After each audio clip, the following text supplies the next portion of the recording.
சிவம் மேல கோபம் சக்திக்கு. அது பாட்டுக்கு எழுந்திரிச்சு போயிட்டாங்க. சிவம் என்னன்னே கண்டுக்கல. தியானத்துல போயிருவாருல அவர் எப்பவுமே. சக்திக்கு கோபம் வந்துச்சுன்னா சிவம் என்ன பண்ணுவீங்க? சைலண்டா போயிருவீங்க.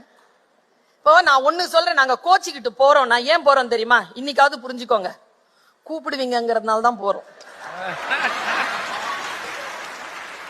அப்படியே போறதுக்காக போலையா? கூப்பிடவே வரலைங்க சிவன். அந்த அம்மா கடந்து ஆடுது. உடம்பெல்லாம் அருந்து அருந்து விழுது. 108 இடங்கள்ல விழுது. தொப்புள் விழுந்த இடம் காஞ்சிவரம், தொட விழுந்த இடம் கயா, நாக்கு விழுந்த இடம் தட்சிணேஸ்வரம். 108 திருத்தலங்கள்ல விடுறா. உடம்பெல்லாம் விழுந்து சூட்சுமமா ஆடிக்கிட்டு இருக்கா. எல்லாரும் போய் கேட்கறாங்க. விஷ்ணு கிளம்புறாரு.